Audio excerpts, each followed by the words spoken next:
Hi guys, this is Chauke. If you're watching this, you're definitely at the right place. Please don't forget to hit that subscribe button down there, and I promise you that will make your accounting problems a thing of the past. With that out of the way, let's get into the lesson. In this morning's lesson, we're going to be focusing on how to prepare the balance sheet and some notes. So please make sure that you know your notes by heart, you know all the structures that are relevant, and I promise you that it will make it easy for you to be able to understand balance sheet. The question paper that I'm doing is from Gauteng Department of Education.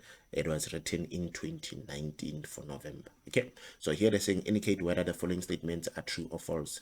Loans that will be paid over a long-term period, which is more than 12 months, form part of non-current liabilities. So remember, they spoke about loans. The keywords that they are mentioning here is that loan. They are saying loans, and they are saying that this becomes part of non-current liabilities. Remember, if we're going to pay a loan in a period that is more than 1 year, it becomes a non-current liability. So therefore, the statement here, we will regard it as true. So the statement here is true. And then the next question says prepaid expenses will be included in trade and other payables. This statement is false because we are talking about prepaid expenses are part of trade and other receivables. Okay, next they're saying a fixed deposit due to mature within the next 12 months will be shown under non-current assets. This statement is false because when a fixed deposit matures within 12 months or in the next 12 months, it is deducted from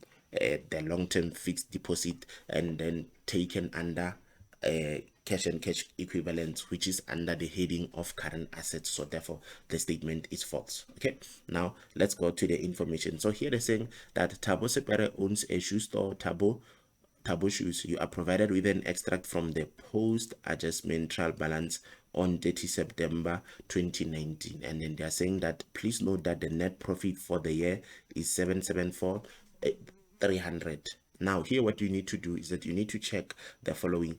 Our year ends in September, so if our year ends in September, it simply means that it will start at the beginning of October. You see here they're saying 1 October, so it means that our opening balance is on 1 October 2018, and then they're saying that they gave us the net profit that we should use whenever we do our equity note, because you're going to be required to do it. And then also here they're saying use the trial balance and additional information to prepare the following notes to the balance sheet as at 30 September 2019. So we are going to go to that information. Now when you do your information, you need to start by entering the information that is available on your what do you call them? You start by entering the information that you have on the trial balance. Some of these things will need to be adjusted. Some of these things are already up to date, so you need to make sure that you take that into consideration. Okay, so now we are going to start by entering the information. Remember,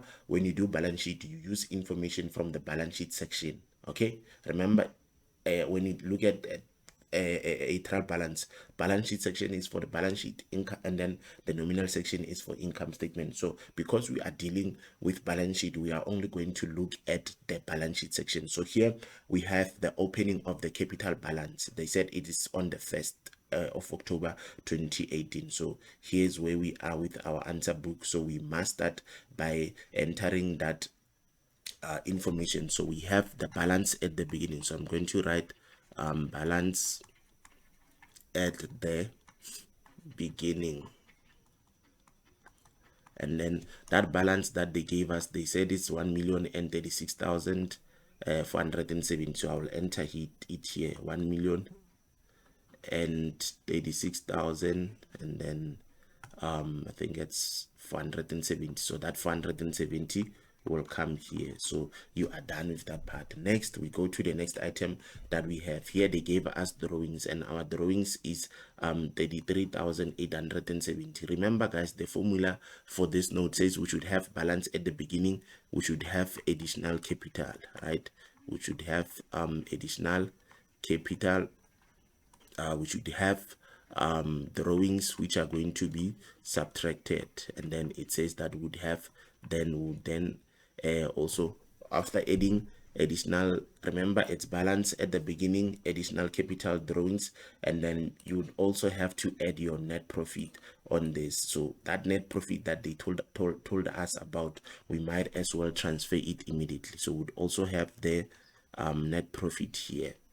Okay, so we'd have net profit, and then it will give us the balance at the end. So I'll just write balance at, remember, so it will be the balance at the end, which means on 30 September 2019.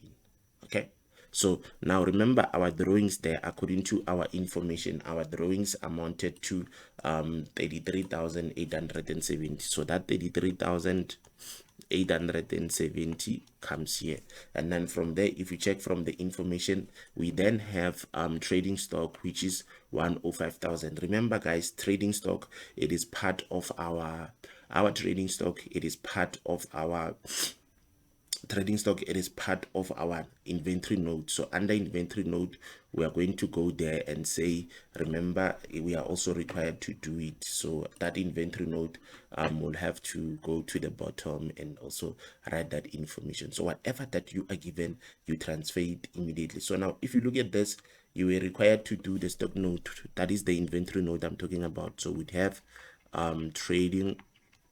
trading stock and all other things that were on hand. So this trading stock here that we have as 105,000, so that 105,000 will come here. I'm going to put it here. Okay, and then next we check, we can see that we are given fixed assets for 1,933,000. So our fixed assets will then be what we are going to use in the balance sheet. So we don't know whether they've recorded that or not. They've already recorded that, meaning that they did the property, plant and equipment for us, so we don't have to do it. The reason why we are not doing it here is because it is included in paper 2. And then we also have debtors control. Remember guys, debtors control is part of trade and other receivables. So we're going to have under that inventory note, that trade and other receivables note, we are going to have trade debtors here. So we'd have trade debtors, and then we'll write the amount as, according to here, it's 80,500. So we're going to write that 80,500 here, and then from there, what we need to check is what else are we given. According to here, we have a fixed deposit of 649,350. So it's a long-term thing. So we're going to check if it has been entered in the balance sheet. As you can see, it has already been entered. Then we leave it, we go to the next one.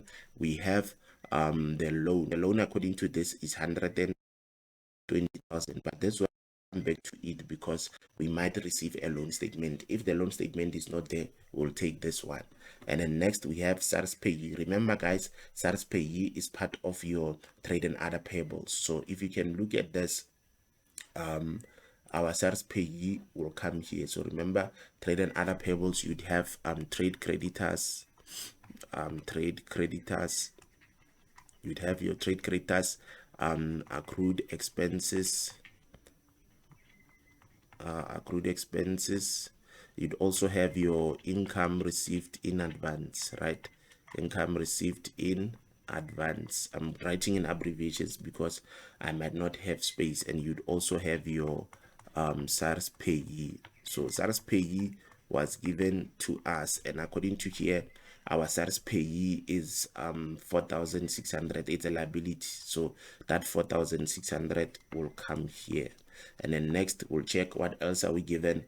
We have accrued income, which is interest on fixed deposit. This income is accrued because it is owed to us, meaning that the bank owes us. So that accrued income is 8,700. So that 8,700 will go to our trade and other receivable note. Remember here, we'd have prepaid expenses, and then we'd also have our accrued income. So our accrued income according to there is 8,700. And then from there, once you are done, let me just check something. Okay, 8,700. And then from there you have accrued expenses, which is interest on loan. It is 5,500. So that accrued expenses 5,500 will come here. We'd have that 5,500 here. And then next, when we check, we are also given consumable stores on hand is stationary. This consumable stores, remember this was used consumable stores on hand is 900. So this 900 will become a part of our inventory note. So we'd have consumable stores on hand, consumable stores on hand, which is 900. So this 900 will come here. And then next, when you check according to the adjustment, we also have the bank. And if you look at the bank, it's on the credit side, so which means that we have bank overdraft. So we are going to go to the phase of the balance sheet and automatically write that bank overdraft. Remember here we would have trade payables, and then we would also have other things. So we are going to write that bank overdraft here, bank overdraft for 710,000. Okay, and then from there, once we are done with this, we'll check what else are we given. We have the cash float for 8,500. Now remember guys, cash float is part of cash and cash equivalents, and we were not required to do that note here, so which means you must work it within the phase of the balance sheet. So remember, under current assets would have our inventory, would have trade receivables, and then would have also cash and cash equivalents. So would also have cash and cash equivalents. Okay, I'm going to write in abbreviations because my pen is very full, but for you as a learner, when you write, please write in full. So remember, our cash float is 8,500, so we will include that 8,500 here. And then we also have petty cash. If you check here, our petty cash according to this is 5,000, so that 5,000 will come here. And then also, if you check, we are also given creditors control for 55,000, so that 55,000 will go to the part of our trade and other payables. So that 55,000 is going to come here. We'd have that 50,000 here. Okay, then you are done entering your information, so you should be able to now deal with the adjustments as they come. So the first adjustment says here that Thabo transferred a vehicle to the value of 100,000 to the business on 1 January. So which means this was when our year was still taking place, on 1 January 2019, and they're saying that it is not recorded. So this capital contribution of 100,000 is not there in the books of the business, so therefore we must record it. So we'll therefore go to our additional capital and say 100,000. So that 100,000 will come here, and then you are good to go. Then we can go to the next adjustment. Next adjustment says it says that on 30 September 2019, after fiscal stock taking was performed, Thabo took shoes with a cost price of 2,000 for his personal use, and there's not yet recorded. So it means that this person withdrew some stock from the business, but they did not record this. He did fiscal stock taking first, and once he was done, he then after that took shoes to the value of 2,000. So which means that 105,000 of trading stock does not include this 2,000. So we must update our books. So we're going to go back to our trading stock and say minus 2,000. Okay, and then from there you won't have any problem. So remember also, this 2,000 affects our drawings, so it means to our drawings we must also say plus 2,000 because two accounts are affected, and then we are done with that transaction. The next one says an installment of 20,000 is equally paid on the loan at ASA on 31 December. So we are going to repay an installment of 20,000 on annually on the loan on 31 December. Now remember, our year ends in September, right? So it was supposed to actually be 31 December 2019. So which means this will be some few months after we have closed our year. So therefore this will be regarded as current portion on loan. So I'm going to go there and then write current portion on loan here. So my current portion on loan will be that current portion on loan is going to be that 20,000 that they gave us. So I'm going to bring it here. Okay, so now, but remember, this must be subtracted from the long-term loan, and according to our books, our loan was 120,000. So we'd have that 120,000 minus the 20,000 that is going to be repaid within the next 12 months. So this will be we will then be left with 100,000 in the long-term loan. Okay, then you've shown, remember, this current portion must be deducted here and be placed under current liabilities because you'll pay it within the next 12 months. Okay, now the next transaction says that the rental income accounts reflect a total of 102,000, and they're saying that it includes the rent for 3 months. So in other words, if it includes the rent for 3 months that was received in advance, it means we have received rent for 15 months, because if you say 12 plus 3, it will give you 15. So we are supposed to take 102,000 multiplied by 3 over 15, and then it will tell us what is that particular rent that we have received in advance. So unfortunately, I forgot to open my calculator, so I'm going to open it now. Okay, but I hope you guys can relate so far. So remember, we're going to say 102,000,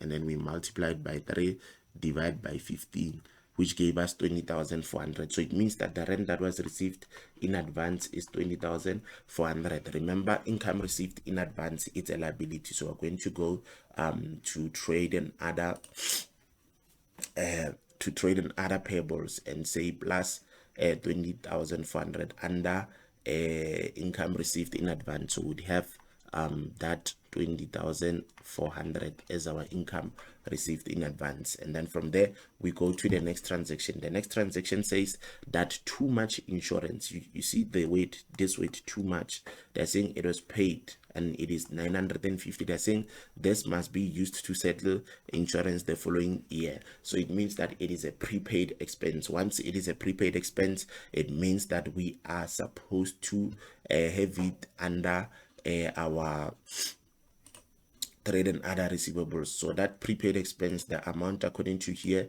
is 950. So that 950 will come here. And then the last transaction is speaking to us. It says that an amount of 500 was incorrectly credited against the debtors control account. Keyword, incorrectly credited. Right, they said it was incorrectly credited against the debtors control account. This amount was received from a CLs, a debtor whose account was already written off as a bad debt in 2017. So now remember here what happens here is that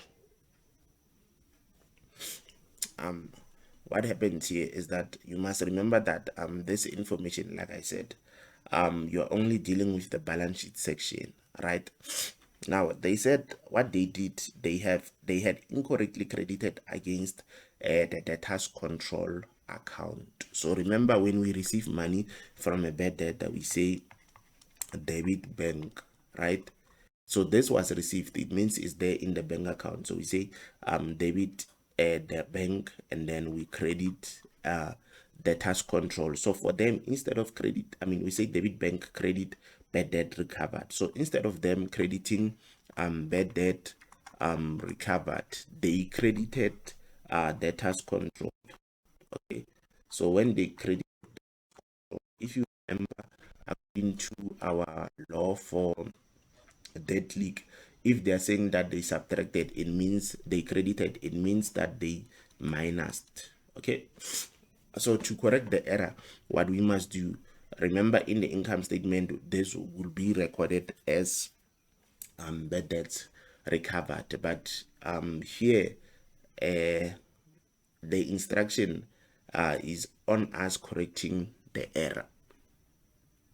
Okay, so if we are required to correct the error, just that here they did not tell us that the error must be corrected, but we know we must cancel what they did. They deducted in the task control by mistake. So what we are going to do, we are going to add. So therefore, we'll go to our task control and say, we're going to go to our task control and say plus 500, and then from there we will be done dealing with our adjustments, and we just have to finalize the whole thing. So now let's maybe start with the note. So for prepaid expense, we're going to have 950 here, and then for accrued income we're going to have 8,700, and then for our the task control we're going to have, I think it will be 81,000. So if we say 80,500 plus 500, it is giving us 81,000. So that 81,000 that 81,000, maybe let me write it clear.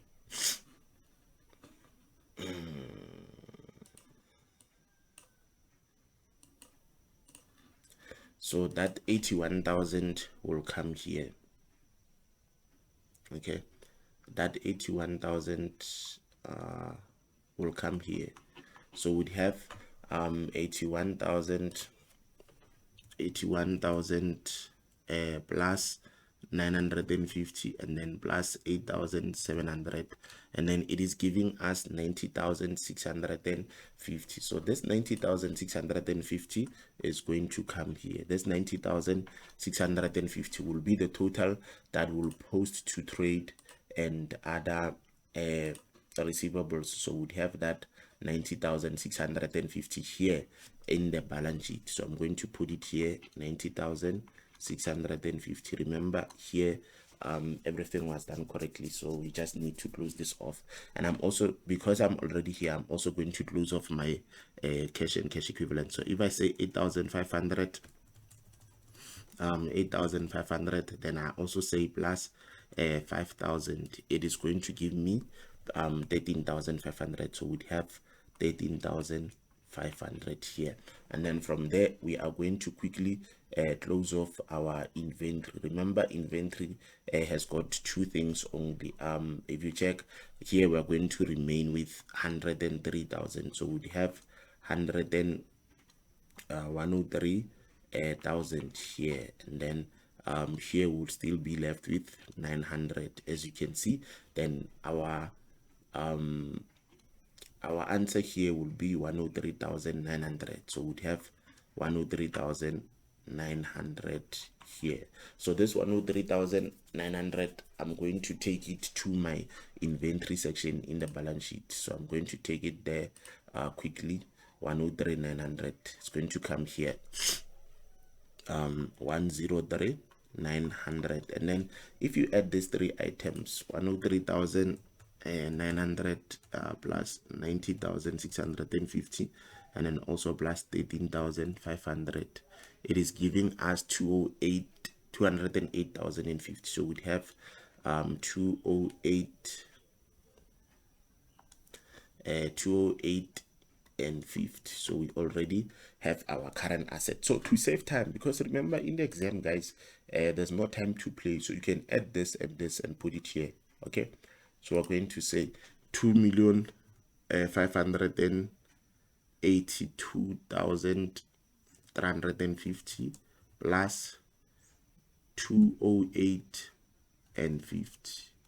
It is giving us 2,790,400. So that 2,790,000, 2,790,400, you automatically bring it to your equity and your equity and liabilities, because they are supposed to be the same. So it's going to be 2,790,400.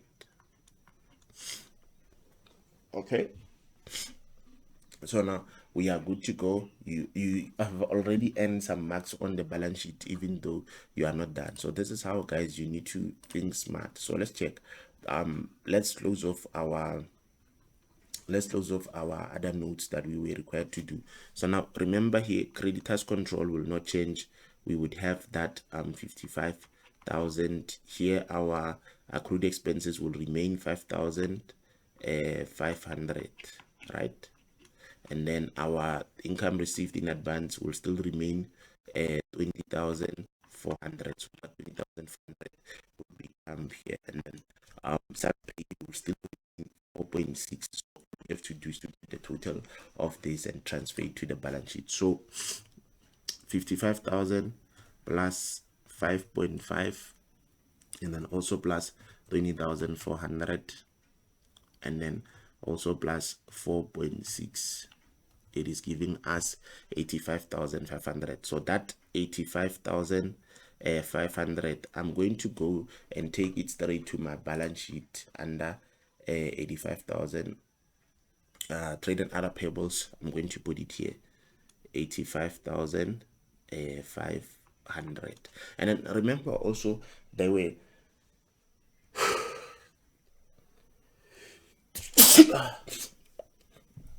we do not have any transaction that will affect the bank overdraft. So this 710,000 will not change. Okay, so we'd have 85,500 plus 700 sorry about that, plus 710,000 and also plus 20,000. So it will give us current liabilities of 815,500. And then if you look at this, we have already collected marks here. Okay, so let's see, we are left with finalizing the equity note, and then you see we'll be done with this. So let's go back to our equity note. Okay? Now remember, net profit was given to us in the question paper. They said it was what, 774 something, 774,300. So we already, we did not enter it, so I will enter it here. So it is 774,300. So it's 1 mark for accuracy, this one, because it was given. And then this one will remain, if we say 33,870, then we also say plus 2,000. It is going to give us 35,870, but remember drawings in bracket, so we'd have 35,870. So now we just have to get our equity note. Okay, so we're going to say 1,036,700.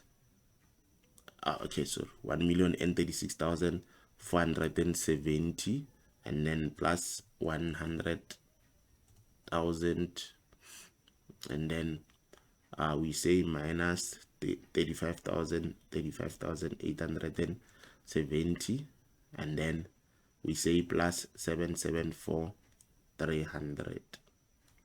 It is giving us 1,874,900. So we have 1,874,900. So we are going to take it straight to the balance sheet here. So remember, our equity is 1,874,900. remember, you would have your capital note here, right? You write your capital here. So remember, it's 1,874,900, which will come here. Now let's try and see if our information will correspond. So if we say 1,874,900, and then we say plus 100,000, and then we also say plus 815,500, how much do we get? Do you see that our balances are the same? So guys, this is how you can quickly make sure that you complete a balance sheet if you know the foundation. And this is the best balance sheet that you could ever use for exam preparation if you are in Gauteng. And you can see it's not a recent paper, it's a 2019 paper, but very relevant to what we are doing. So please guys, make sure that you revise with this material that I've provided for you. If you want me to help you with accounting, you're more than welcome to make sure that you get in touch with us by using the details that are going to be available or that are presently available in the description of this video. Thank you so much, guys, for watching. May God richly bless you. Shalom, and all the best with your exams. And also, before I go, please remember to manage your time very well. I want to show you something at the time that I've already used. You see, it's within 30 minutes, and then the answer book said, question paper said, you should do this in 30 minutes, and you can see I was explaining, but I'm done. So thank you guys for watching. God bless you. Shalom.